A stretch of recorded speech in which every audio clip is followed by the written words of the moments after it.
Millions of instruction पर second, basically इसमें हम लोग सीपीयू की परफॉर्मेंस को मेजर करते हैं मिलियंस ऑफ इंस्ट्रक्शंस में। ठीक है, ये हमारे पास अल्टरनेटिव फॉर्म है जिसमें हम सीपीयू की परफॉर्मेंस को चेक करते हैं कि हमारा जो सीपीयू है वो कितनी परसेंटेज इंस्ट्रक्शंस को कवर कर चुका है और कितनी मिलियंस ऑफ इंस्ट्रक्शंस को एक सेकंड में कवर कर चुका है। हमारे पास मिलियंस ऑफ इंस्ट्रक्शंस पर सेकंड यानी कि मिनट्स को कैलकुलेट करने के लिए हमारे पास ये चीजें रिक्वायर्ड है, जिसके अंदर हमारे पास नंबर ऑफ इंस्ट्रक्शंस होनी चाहिए, यानी कि जितनी इंस्ट्रक्शंस हमारे पास आ रही हैं वो इंस्ट्रक्शन काउंट, और इसके अलावा सीपीयू की प्रोसेसर स्पीड, उसको हम लोग साइकिल्स पर सेकंड कहते हैं, यानी कि वो गीगाहर्ट्ज या 2 गीगाहर्ट्ज फॉर एग्जांपल में होंगे। और उसके बाद सीपीआई, जिस जो हमने पहले डिस्कस किया, जिसको मोइज अहमद ने डिस्कस किया, एवरेज क्लॉक साइकिल्स पर इंस्ट्रक्शन। और इसके अलावा हमारे पास होना चाहिए एग्जीक्यूशन टाइम। नेक्स्ट, मिप्स को कैलकुलेट कैसे करते हैं? सबसे पहले मिप्स का जो हमारे पास फॉर्मूला है वो है instruction count divided by execution time multiply by 10 की रेस पावर 6। ये मिलियंस है, 10 की रेस पावर 6 मतलब मिलियंस में हम लोग इसको एग्जीक्यूट कर रहे हैं। हमारे पास एग्जीक्यूशन टाइम का जो फॉर्मूला है वो है इंस्ट्रक्शन काउंट, उसको सीपीआई से मल्टीप्लाई करके डिवाइड बाय क्लॉक रेट। अब हम मिप्स का जो फॉर्मूला बनेगा, अगर हम लोग यहाँ से एग्जीक्यूशन टाइम को मिप्स के फॉर्मूले में पुट करें तो वहां से इंस्ट्रक्शन काउंट से कट हो जाएगा और हमारे पास जो इक्वेशन 1 रह जाएगी मिप्स के फॉर्मूले की, वो रह जाएगी clock rate divide by CPI multiply by 10 की पावर 6। तो हमारे पास जो फॉर्मूला बन जाता है वो है MIPS is equal to instruction count divided by execution time multiply 10 की पावर 6, या फिर MIPS is equal to clock rate यानी कि जो हमारे पास फ्रीक्वेंसी है, और डिवाइड बाय सीपीआई मल्टीप्लाई 10 की पावर 6। अब हम इसको किसी एग्जांपल से डिस्कस करते हैं। ये हमारे पास एक इंस्ट्रक्शन है, हमारे पास एक एग्जांपल गिवन है कि इंस्ट्रक्शन हमारे पास इंस्ट्रक्शंस आ रही हैं। एक फॉर एग्जांपल हमारे पास एएलयू इंस्ट्रक्शन आ रही है, उसके बाद लोड की इंस्ट्रक्शन आ रही है, स्टोर की इंस्ट्रक्शन है और ब्रांच की इंस्ट्रक्शन आ रही है।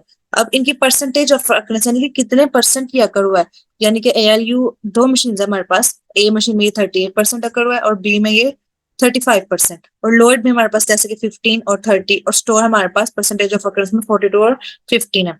आगे से नंबर ऑफ साइकिल्स पर इंस्ट्रक्शन कि कितनी साइकिल्स चली हैं इसके, यानी कि एएलयू ए वाली मशीन में, ए मशीन में एक दफा चला है और बी मशीन में भी एक दफा। लोड वो 3 दफा चला है और बी में 2 दफा चला है। उसके बाद स्टोर वो 4 दफा चला है और बी में 3 दफा चला है। और ब्रांच नंबर ऑफ साइकिल्स पर इंस्ट्रक्शन ये 5 दफा इसके साइकिल्स हैं, और यहाँ पे बी मशीन में भी 5 दफा है। तो number of instructions in million जो हमारे पास गिवन होंगी, एएलयू में ए मशीन में 8 मिलियन इंस्ट्रक्शन है और बी में 10 मिलियन। लोड में हमारे पास 4 मिलियन है और फिर 8, और हमारे पास जो क्लॉक रेट हमारे पास गिवन है 2 मेगाहर्ट्ज है। अब इसको सॉल्व करके चेक करते हैं सीपीआई ए और मिप से। सबसे पहले हम लोग सीपीआई मालूम करेंगे सीपीआई के फॉर्मूले से कि 38 मल्टीप्लाई बाय 1 प्लस, यानी कि यहाँ से हमने इस 38 को इसमें इसमें परसेंटेज ऑफ अकरेंस को नंबर ऑफ इंस्ट्रक्शन से मल्टीप्लाई करके नेक्स्ट में प्लस करना है। तो यहाँ पर भी हम लोग वही कर रहे हैं, 38 मल्टीप्लाई बाय 1 और उसके अलावा 15 multiply by 3 plus 42 multiply by 4 और प्लस 5 मल्टीप्लाई बाय 3, यानी कि 38 हमारे पास परसेंटेज ऑफ अकरेंस है और 1 हमारे पास क्लॉक रेट है, नंबर ऑफ साइकिल्स है, और उसको हम लोग 100 से डिवाइड करते हैं तो ये हमारे पास आंसर है 2.67। अभी हमारे पास सीपीआई है, सीपीआई हमारे पास 2.67 आ चुका है। अभी हम इसको मिप्स के फॉर्मूला में पुट करेंगे जो कि था instruction clock rate divided by CPI multiply 10 की पावर 6। तो क्लॉक रेट हमारे पास गिवन था 200, वो हमने मिलियंस ऑफ इंस्ट्रक्शन में पुट कर दिया, और उसके अलावा नीचे 2.67 जो कि हमारे पास ए मशीन का सीपीआई आया, और उन दोनों को डिवाइड किया तो हमारे पास 70.24। ऐसे हमने सीपीआई बी को जब हमने मल्टीप्लाई किया, फाइंड किया, तो 35 मल्टीप्लाई बाय 1, जैसे कि यहाँ पे था कि 35 को इस 1 से मल्टीप्लाई किया और नीचे प्लस कर दिया 30 मल्टीप्लाई बाय 2, और फिर 15 multiply by 3 plus 20 multiply by 5।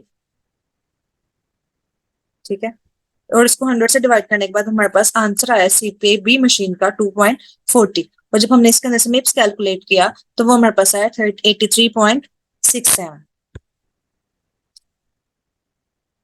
तो सीपीयू की परफॉर्मेंस पे जब हम इसको मेजर करते हैं, जैसे कि हमारे पास सीपीयू का फॉर्मूला था instruction count multiply by CPI over clock rate. तो इंस्ट्रक्शन काउंट हमारे पास टोटल इंस्ट्रक्शंस कितनी थी 18th इंस्ट्रक्शन, और उसको हमने 2.67 से मल्टीप्लाई किया और डिवाइड बाय 200, तो सीपीयू ए की जो परफॉर्मेंस आई है वो हमारे पास 0.24 नैनो सेकेंड और सीपीयू बी की 0.28 नैनो सेकेंड।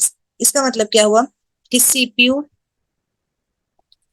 बी की परफॉर्मेंस सीपीयू ए से ज्यादा है। इसका मतलब यानी कि जो हमारे पास मिलियंस ऑफ इंस्ट्रक्शंस पर सेकंड जो हमने फाइंड की थी वो हमारे पास बी मशीन की ज्यादा है, और मिप्स यानी कि मिप्स ए मशीन की कम है, यानी कि हमारे पास जो इंस्ट्रक्शंस हैं वो बी मशीन की 83.67 फॉर एग्जांपल 83.67% अकर हो चुके हैं।